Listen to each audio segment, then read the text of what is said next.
What's up, family? Thank you for tuning in to the Dream Nation podcast. My name is Casanova. I'll be your host, and I'm excited to be bringing to you entrepreneurs, thought leaders, and trailblazers from around the world. Stay locked in with us because we're about to go on a journey that will change your life. What's up, Dream Builder? We are back again. We have an episode today that I'm so excited to bring to you because right now, the world that we're living in, there's so many of us that we're unknown, right? And what I mean by that, we don't know exactly which way we should be looking. We don't know exactly, should we be going after passion? Or should we be going after profit? Social media is showing that we're looking at everything around us. But what we want to do is we want to stay true to who we are because we know on the inside, we have a dream. And today we have none other than the Miss Rha Goddess on the show. And I'll tell you why I'm excited to talk to Rha is because I've been seeing her for this is probably 6 to 8 months. And every time I see it, I can't just look at one piece of content. I got to go back and look at something else as well to be like, what's the context? Like, is she always had this aura? So without further ado, please help me in welcoming my sister, Miss Rha Goddess, to the show. Rha, you want to go ahead and say what's up to Dream Nation? What is up? What is up, you all? It's my joy to be here. And Casanova, thank you so much for having me. Truly a privilege. Yo, yes, this is going to be a fun one. This is going to be a really fun one. So the way that I always love to start the show is I compare us as entrepreneurs to superheroes. And the reason being is because we're constantly flying around the world. I know as a highly sought after speaker, you are, and we're putting on our cape and we're trying to solve some of the world's biggest problems. And so what we all know, what a lot of us know, is who that W on the chest is for Wonder Woman, right, on the outside. But a lot of the times we don't know who that Lois Lane on the backside is. And so the same thing could be said for Rha Goddess. We see her on Instagram. We see her on YouTube. We see her on Times Magazine, Forbes. But a lot of the times we don't know who is that backside woman. So if you could give us a glimpse into who is the Lois Lane of Rha Goddess. I love this question. So she's quiet mostly. And I really shout out to all of my introverts out there, the people who are actually more comfortable in the back of the room, who like to listen more than they like to speak. And I say that because sometimes we think that because we are naturally that way, that we can't dream big or that we can't have big visions that affect the lives of millions and millions of people. And everything that has Lois, I'm going to call myself nickname Lois here, everything that has like little Rha, big Rha, however we want to describe it, but everything that has, Ramel, which is really my given name, Ramel, fuel Rha is the love and the passion that I have for people, the dedication and the commitment that I have to liberation. And so, that is what fuels me to be in those bigger platforms and stages. I'm there with a purpose. I'm very, very devoted to that.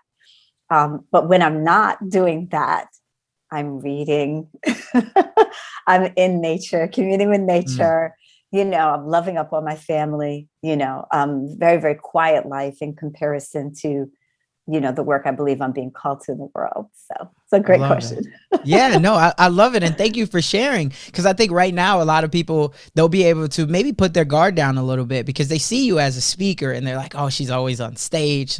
But then when you talk about it, you say, hey, you know what? I'm actually more introverted. I love to be, with myself and with my own thoughts. And so my question, I guess, for you is where did it change at? Because did you grow up as a young girl and you were more shy, more quiet?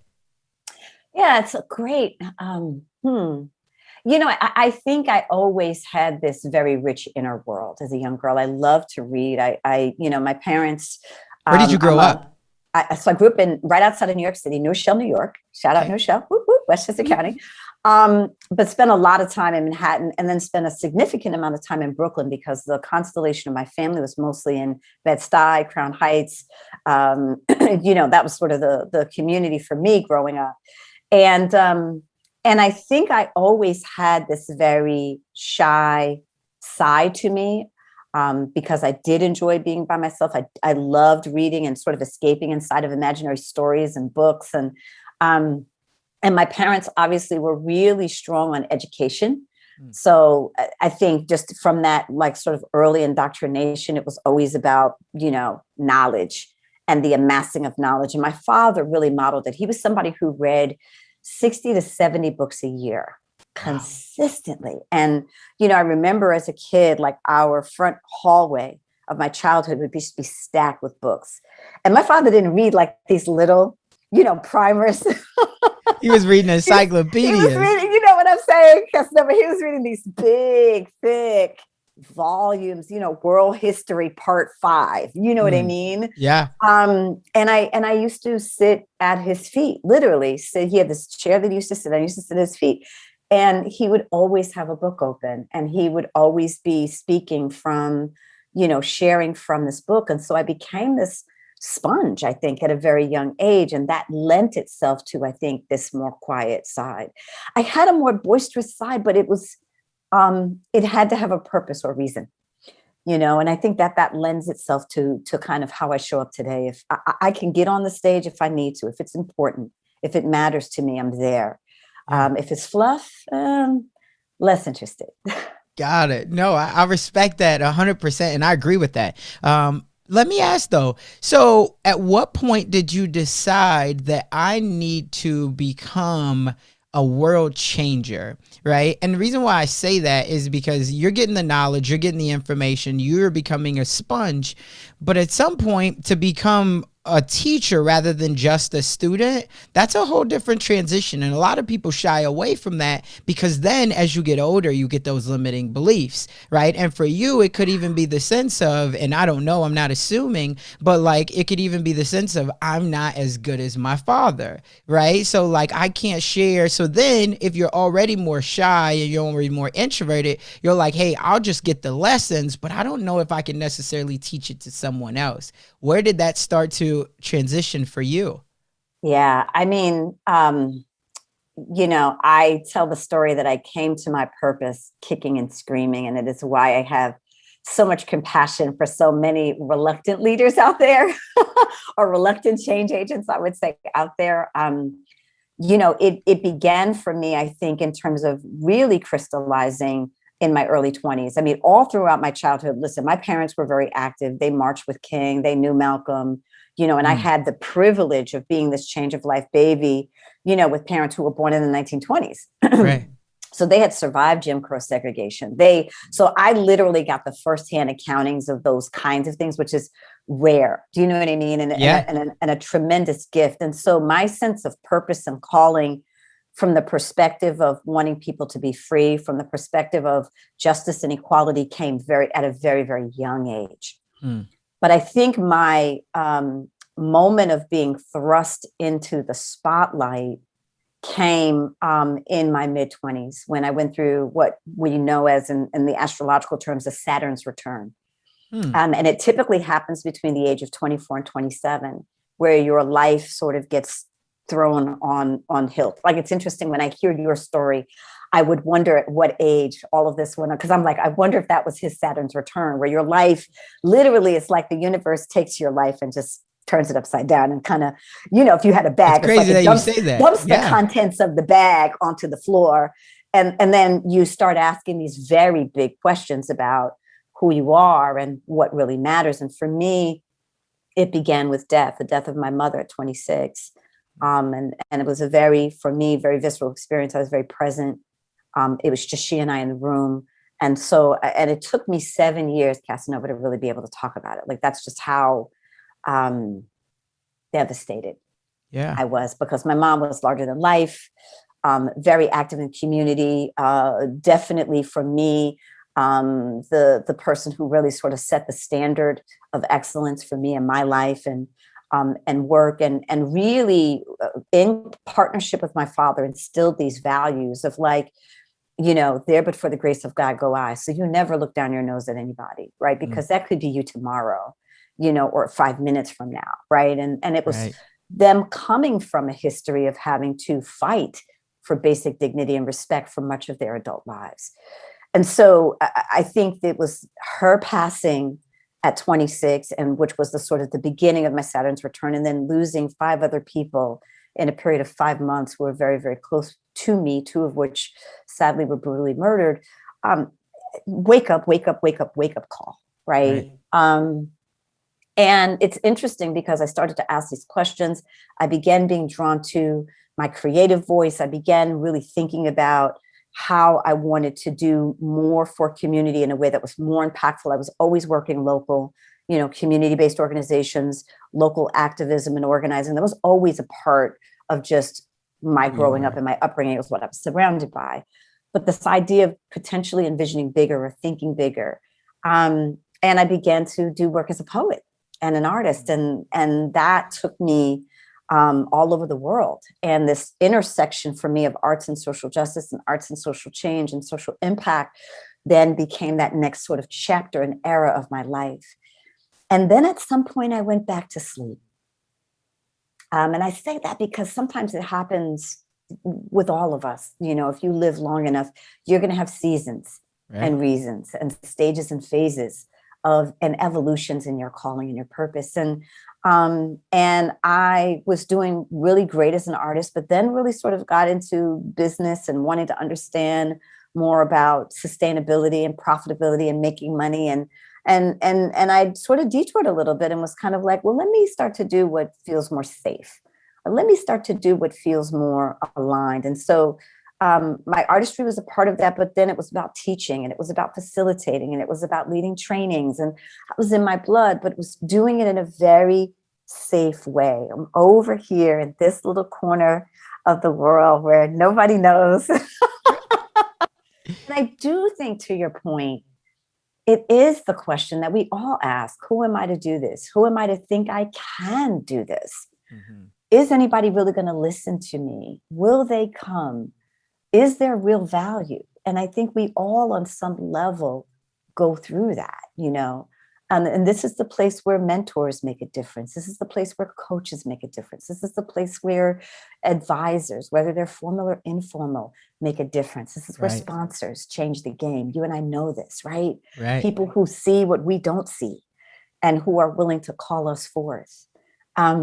And I was, for a couple of years, in this big back and forth with the universe about whether or not I was going to do it. Like, God was saying, this is the path. And I was like, thank you for sharing, because people write me checks to do this. Right. And when you say do it, checks. Do you mean like do coaching, do mentoring yourself? Well, it's interesting because when it first came to me, and this is something I talk a lot about with my beloveds, sometimes when your purpose comes the first time, I think it comes as a feeling. It comes almost as this thing that you can't even put words to. It's in your chest. You feel open. You feel so filled with love. You feel excited. You feel invincible, right? And until the high wears off, right? and this is what I say. It's these moments of inspiration, and we get glimpses of it, and we get glimpses of ourselves in it. But sometimes it takes a while before the actual language will come. And so what I kept feeling was, your work is to heal people. Your work is to inspire people. Your work is to uplift people. Your work is to show people who they are. And I don't know how you put that on a resume, right? I don't know how you put that on a business card. I don't know how you tell people this is what you do and they pay you checks for it. I didn't quite have all of that understanding. I knew the world of motivational speaking, but it didn't feel like that was my work. If that makes sense. Yeah. At the time. And so I was like, okay, I hear you, God, but I have no idea how to do what you're asking me to do. And I just kept doing what I had been doing until one night I was on my way home from work. It was late at night. I was living in Bed-Stuy at the time. I was coming out of the subway, coming into my front porch, and a guy pulled up on a bike, and we had an interaction, and he pulled a gun and he shot. And I saw the bullet leave the chamber. I saw the smoke. I saw the light flash. It's one of the things you hear from many people where they tell you everything sort of slows down. Like it's almost like you get into sort of this tunnel, this muffled sound tunnel. And I felt this beam of energy come down through the top of my head and root me and plant me in my feet. And I felt this during the exchange. And we both saw the bullet leave the chamber, but for whatever reason, I was spared. And this particular individual kept shooting. And at some point, the gun jammed. And I say that in the story, it was fascinating because he was as shocked as I was, because we both knew what was going on, right? It wasn't like, it was like he was shooting. I should have been. And you didn't know him? Did not know him. Was he trying to rob? Like, got it. Yeah. He was trying to rob. And, you know, again, it was one of these surreal experiences. And so, you know, he jumps on his bike and, you know, sort of throws a thread over his shoulder and leaves. And I stand there, and then I slowly start to feel this energy, almost like a cloak, come back up and rise out through the top of my head. And then, of course, afterwards, I'm freaking out. But in the aftermath and all of the flashbacks, I kept hearing the message, you know, and that I'm here to do something.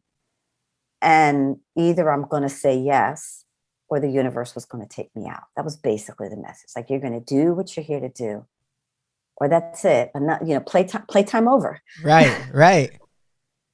Wow. That's definitely a powerful experience. And I say that because there's so many people right now that we do have the signs, right? And just like you said, and it comes from inspiration, it comes from excitement, but we don't necessarily, it reminds me a lot of the times, and I was just having this conversation with a buddy of mine, you know, in The Pursuit of Happiness, where Will Smith's son is talking about, you know, the man in the 3 boats, right? And then he's like, you know, oh, God's going to save me. God's going to save me. And then he gets there and he's like, God, I thought you were going to save me. He's like, I sent you 3 boats, you big dummy.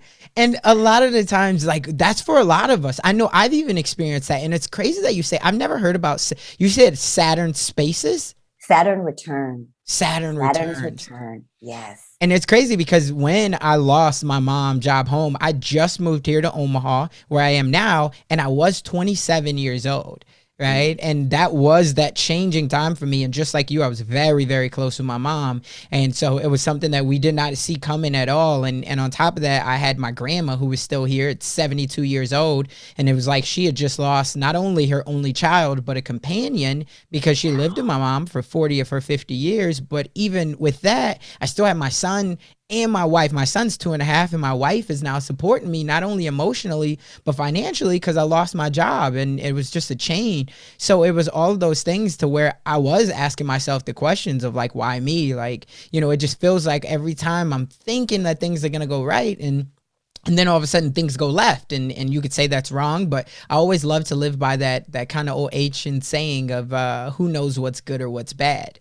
Right. And so you just have to take it. And so I love that you shared all of that, because, again, I think that somebody right now, especially with the time, depending on when they're watching or listening at this, right, there's a pandemic that's been going on, and hopefully it ends soon. But there's a lot of people right now that they're seeing the signs, right? Maybe they've been saying for the last 1.5 years that, like, they don't want to be at this job anymore, or they want to take, but they gotten these signs. And then it's like, hopefully listening at this, if maybe tomorrow or the next week or something, boom, happens for them, and they could say, wow, maybe this is what Rha was talking about. Maybe this is that time to stop playing small and to go after it, right? Yeah. And so I think that that's very powerful, and that story right there could change a life. And I appreciate you sharing it.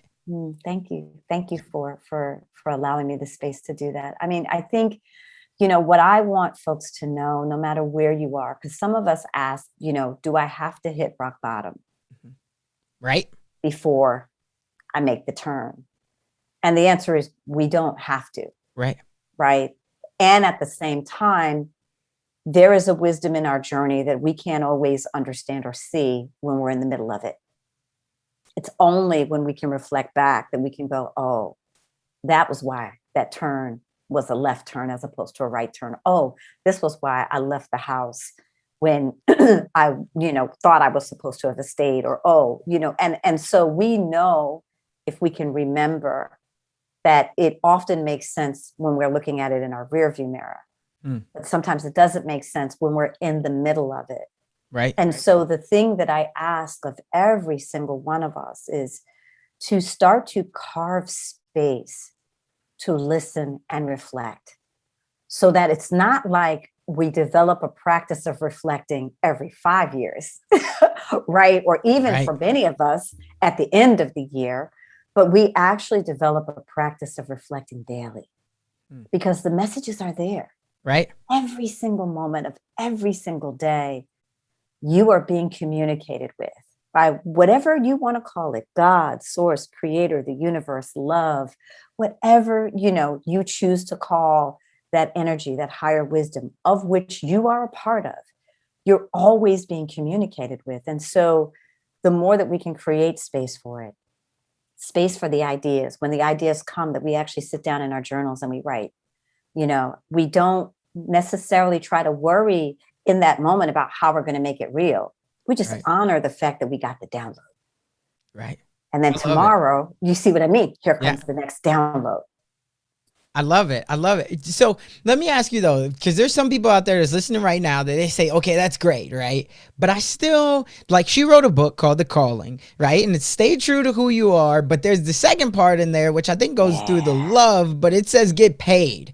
Right. And a lot of people listen at this and they say, okay, that's great for her, but she's clearly getting paid. Right. And I'm not. So it's very hard for me to be able to look past the trees to see the forest, the bigger picture. So where is my first step at figuring out what can I do to figure out what my gift and my talent is so I can start to get paid right now? Is there anything that you help your clients with to figure this out? Yeah, I want to talk about both the process and the journey and the paid part, right? So you have to give room to let the gift breathe.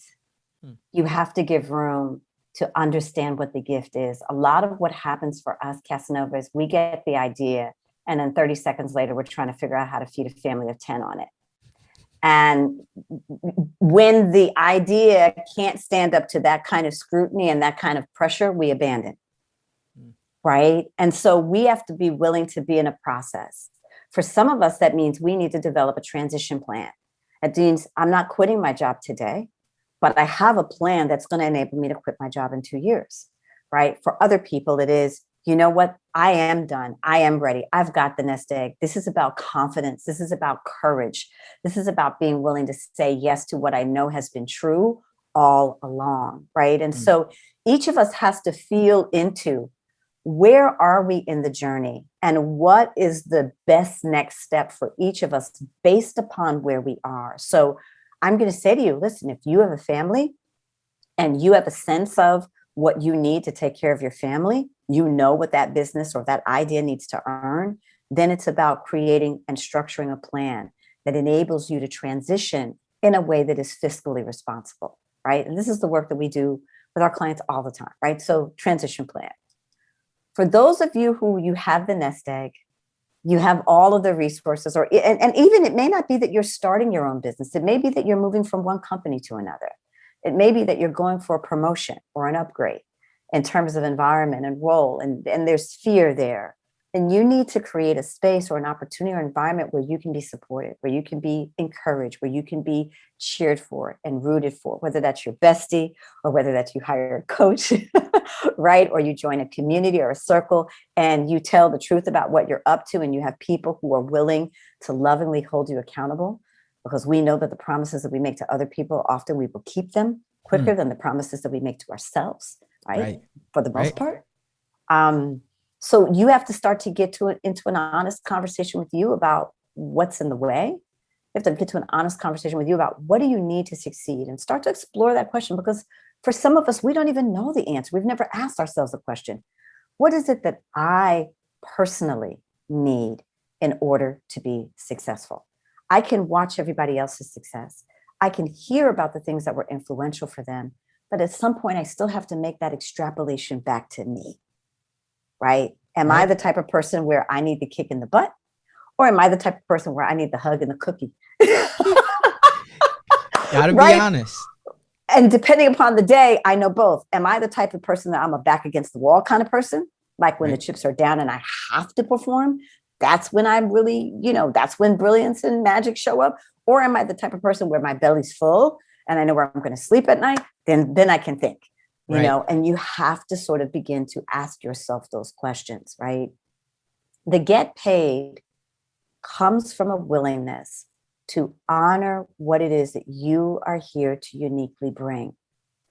For some of us, we're in touch with what that is. For others of us, we're still learning. What is our gift? What is our magic? I would say to you, pay attention to the things that you're passionate about. Pay attention to the things that are effortless for you. meaning like they give you so much joy to do them, you would probably do them for free. Pay attention to the things that when you deliver them or you give them, people are moved in deep, deep and incredible ways by that contribution. Pay attention to the things that you do where time disappears. Right. You're not watching the clock, right? These are all of the clues that I say, the breadcrumbs, right? That often lead to your purpose. And even if you don't know the big, like, okay, life-changing thing that you're here to do, what's calling you today? What's inviting you today? Because those little, what I call the little C's, will lead you to the bigger C. If you stay with those impulses, you start to learn how to be in conversation, dialogue with yourself in a way where you're listening for what's pulling, what's tugging, what's nagging, then the big C will show itself, right? Super quick story. Yeah. I remember watching this beautiful interview with Lin-Manuel. And he was talking about Hamilton. And he said, I have learned to pay attention. This is how he started the interview, to the things that do this. And he's tapping himself on the shoulder. He said, Hamilton, for 7 years, did this. Begging me to a point where I could not deny that this wanted to come through me. And, you know, we hear this story from the perspective of having created and written and, you know, and mounted one of the biggest Broadway shows of all time. Right. Right. We hear this from that perspective, but we have to remember Lin-Manuel, the English lit teacher, right, who was navigating the subway every day in New York City with the tap on his shoulder, right? Right. Because that wasn't what it is now. That, you know what I mean? Right. Let me say it was, but he didn't know. Right. The only difference between us knowing what Hamilton is and not knowing what Hamilton is that he listened. So my first coaching always to you all is begin to listen to yourself. Start to take your ideas seriously. Start to take your dreams, your passions, those nudgings, those longings seriously. I love it. I love it. And you know what it made me think of is Tyler Perry, right? And I remember, 15 years ago, we all started watching the Medea plays, and they were really just like screenplays, right? And to see what it turned into and box office, and now he has his own theater, or not theater, but the studio and the big compound that he has. And so he's got an absolutely amazing story. And one day we're going to get Tyler Perry on the show, but not to derail on that. Yeah, that's so powerful, and just listening. And I think that there's so much merit there, and no one's going to deny that. And that's right there is, again, an eye opener. The next part of this, though, is someone will listen and they'll say, okay, I think I figured it out. But we all know what happens when we think we figured it out and we want to go after it. We have that little voice, right? And that little voice then turns into what a lot of us call imposter syndrome.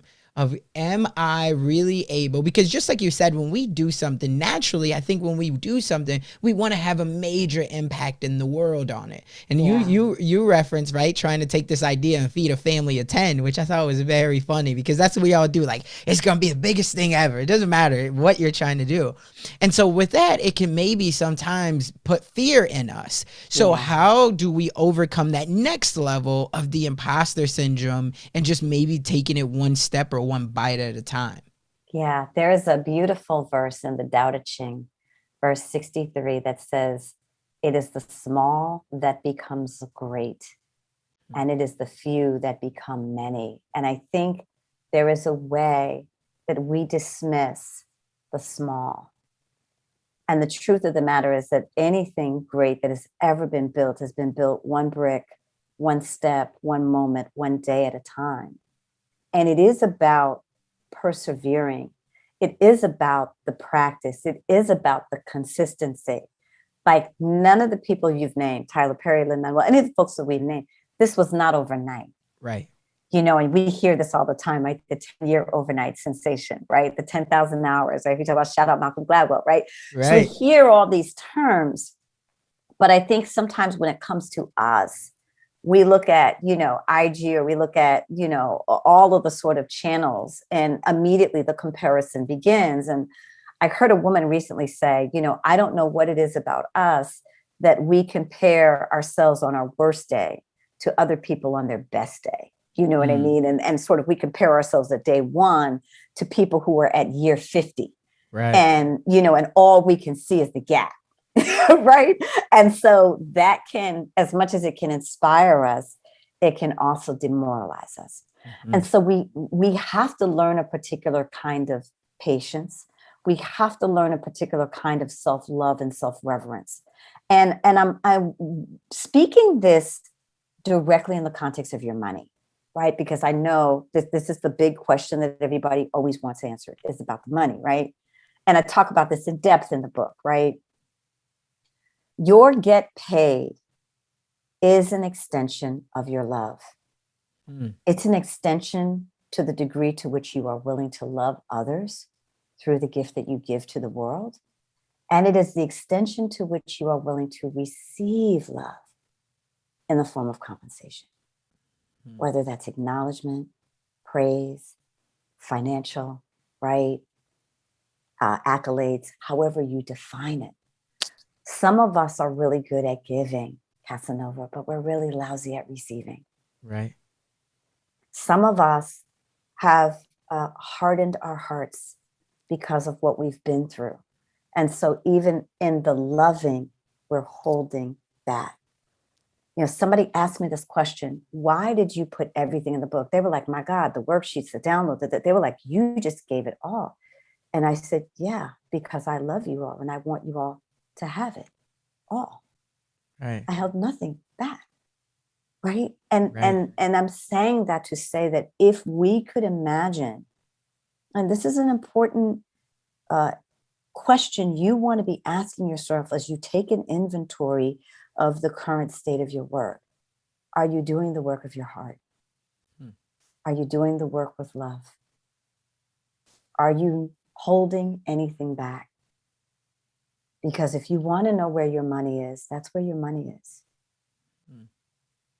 And the more that we can open up, and the more that we can honor what wants to come through us, and the more that we can bring the loving patience and dedication and commitment to show up for it day by day, moment by moment, hour by hour, the larger it grows. The larger it grows, the more we begin to magnetize.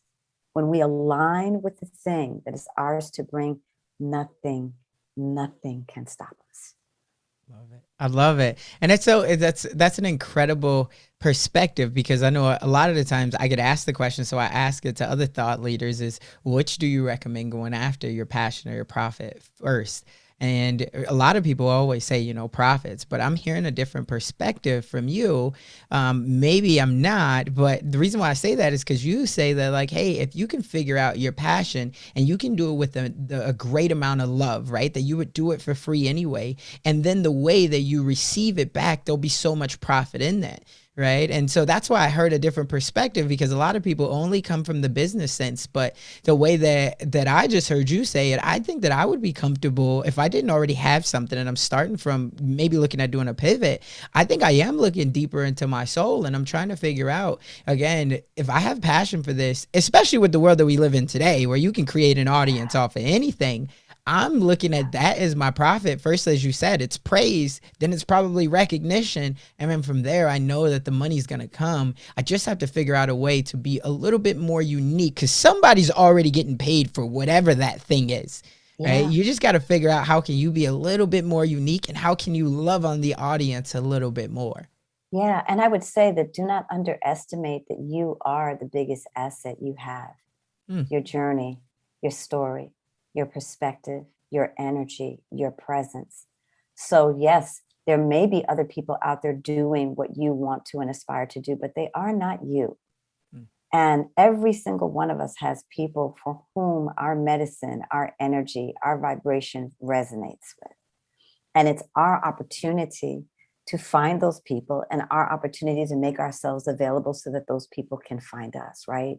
And that's where we start to get to the strategy. And I say that, Casanova, because often people want to start with strategy. Well, just tell me how to market my brand. I'm like, how about we figure out who you are first? Right.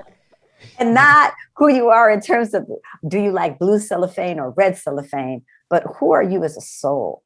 What were you brought? What were you brought here to do? Let's get grounded and clear about that. And then we can bring the strategy, the marketing and the branding. Then that's joy, that's fun, that's play. And that's actually very straightforward. The harder work is to get to the truth of who you are and to have the courage to bring what is uniquely yours to bring, and to bring it through the fire of the fear and the self-doubt, so that when it reaches the people who you are meant to reach, it has such a purity and such an integrity that it becomes irresistible and it becomes undeniable because it's you. I love it. Have you been on Oprah yet?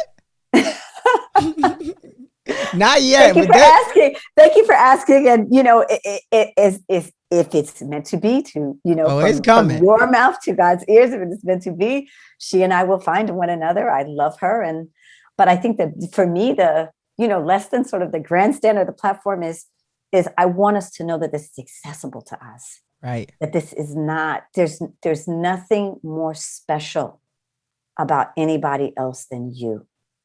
You are it.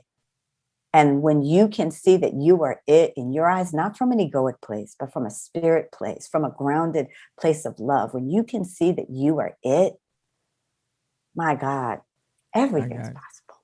Right. Well, anybody watching this or listening to this right now, they feel like they're it. They're ready to run through a wall. Cause I know, cause that's how I'm feeling. I'm like, I'm it right now. Let's turn up. No, this is phenomenal. I'm here because of you. Be clear. Only reason I'm here is because of you. Look, I love it. I love it. And what's great about that is the you is whoever's listening, watching, right? Like I love that. I might have to take that one. I'm here because of you. And everybody's like, oh, because of each and every one of you, right? That's how much I love you. So no, I love it. Let me ask now, where do you get, I'm sure there's a lot of thought leaders that have come before our time, but like right now, who do you turn to when you look for inspiration? Because a lot of people are turning to you for inspiration, but are those times where you still have to sit back and be with your own thoughts? Where are you turning for your inspiration? I love that question. I draw from a wide spectrum of voices, some living, some not. And so it's interesting. I'm deeply in the work right now, John Randolph Price, which is a spiritual teacher whose work I've been in deeply probably for about the last 15 years. And I have cycles where I go away from his work and I come back to his work, and I go away from his work, I come back to his work. But his work has been very, very pivotal for me. And he's written a book called The Abundance Book and another book called The Success Book. And I love little books with big wisdom. Yeah. Unlike my father, who loves those huge ones. And not like I wouldn't read a big book, but if you can get it done in 52 pages, you are my friend. I wish I could say I was able to do that in my book, but that's not the case, y'all. I'm closer to my father with that.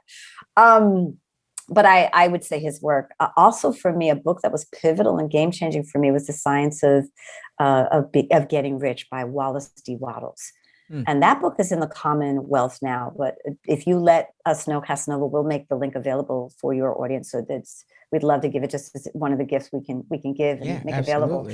But Wattles, that book is 52 pages, right? 15 chapters. And there's a particular chapter he has called The Advancing Man. And it really is, I hold it as the advancing person, right? But the idea is that if you can give more life to others, and make them aware of it, that you indeed will be successful. You will prosper. And I believe that. And it was really from reading Wattles. And by the way, the book was written in 1910. From reading Wattles, what I took was my success is your success. And that's really the credo that I live by.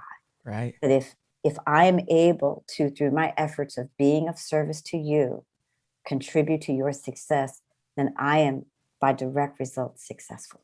Right. And that is the thing that drives. And I think if we, again, if we come back to this idea of profitability, if you allow yourself to be led by love, if you become adamant about advancing and being willing to advance the lives of those you serve in whatever capacity that you serve them, you will prosper. Oh, yeah. No, that's so phenomenal. It reminds me of that saying, right? You help enough people get what they want in return in life, right? You'll get everything that you could possibly want and even need, right? And so, yeah, no, I think that's phenomenal. Nobody can refute that. And obviously it comes with your work of what you've been doing for, 15, 20 years now. It's just been phenomenal. I know we're getting to the end of this, and one question that I have in mind is, knowing how wise you are now and how much you've learned over your time, if there was one thing that you wish that you would have implemented sooner. I always used to love to ask the question of, would you change anything? But people will always say, which I'm one that I don't believe it, but people always say I wouldn't change anything because it made me who I am today. And I'm like, no, we would always still change something, right? Yes, Casanova, of course, many things. Right. So now I like to ask the question, if there is one thing that you wish that you would have implemented sooner to accelerate your path on your journey and your dream to where you are today, what would that one thing be? It's a great. I say this to you about all of the questions because all of your questions have been amazing. For me, the game changer was understanding the laws of nature and understanding the principles of the universe. I'll say that to say to you that when I began sort of this pathway of trying to figure out my stay true, get paid, do good, I was in all of the seminars, all of the get rich seminars, all of the how you build a business, all of it, right? And listen, I love those guys. Some of those guys are my friends, my personal friends now, which is crazy to me, but it's true. And I have a deep respect for their work because there are many ways in which they open my eyes. But it was the spiritual laws that did it for me. It was the law of vibration, which many of you know is the law of attraction, or the law of pure potentiality, right? It's taught by Deepak Chopra in the 7 spiritual laws. The laws of nature and understanding vibration and energy and becoming a student of vibration and energy was the game changer for me. This idea that I could create my reality, that I had that co-creative power, that I didn't have to be at the mercy of my circumstances, that by far was what cut the lights on in my reality. And it's the first thing that you encounter when you read the book. God, I love it. I love it. Well, that's something else, right? And that's something else that is actionable, that if someone wants to change the trajectory of wherever their path is leading them right now, right? And they want to implement, they want to have the shortcut, right? That is the shortcut right there. 1, become aware, right? 2, figure out, spiritually, how can you give more? Right. And when you figure out how you can give more, of course, in the end, you'll get more, but come from a mindset of abundance. And I especially think with our, I don't want to say generation, with our culture, right? For us, we come from so much of a lack of abundance. We come from so much of a scarcity mindset that's the one thing that we have to get, because if we can get that enables us, because we already have all the talent, right? It's not to say that other cultures don't, but we know that we have a lot of talent. It's been said for 400 years how much talent that we've had, right? Yeah. But a lot of the times we've just been, like you said earlier, we've just experienced so much trauma, or we've seen our moms or our grandparents or our aunts or whoever it is experience that trauma, that it creates a fear in us that says, hey, because I never got given up, right? Nobody ever gave to me, that when I get it, I'm not going to give it. Right. And those are the ways that you can't change the world with that type of a mindset. Somebody's got to be an innovator. Somebody's got to buck the system or the trend. And that's what I loved of what you've done. Right. But I guess you've had both sides of it, because you were given a lot. And I appreciate you for being transparent, because a lot of the times people try to, show how much trauma they've been through. But at the same time, they don't say, hey, I did come from a great upbringing. But along with my great upbringing, it taught me these values and these principles, which I knew that it couldn't end with me. I had to be able to give it out. And so I love that you said that as well. And this has been phenomenal, my sister. Thank you so much. Yeah. I've had both. I want to be clear. And I think we all have. And I think, to your point, and I know we're trying to close here, but I think the most important thing for each of us to recognize and understand is that the things that we want are not as far from us as we think they are. They may feel like they're eons away. But if we got on the path and started walking, it would start walking towards us too. Whatever you seek is seeking you. Whatever you're wanting is wanting you. And if you know that, if you can believe that, then that becomes food for your journey. Yes. The law of attraction. Whatever you seek is seeking you. I love it. So this, again, has been a phenomenal conversation. And I want to be the first one, if no one else has told you today, to say thank you. And I appreciate you. I'm sure the world appreciates you. Anybody who's still rocking with us. And I'm sure everybody's probably still rocking because it's been nugget after nugget after nugget. But for someone who still has that, and you talked about it a little bit earlier, the last question I have is for somebody who still has that little voice in their head, that little voice that says that they're not smart enough, they're not strong enough, or maybe they just don't have enough resources. What's the one final thing that you would leave this person with to get them to just take action? Yeah.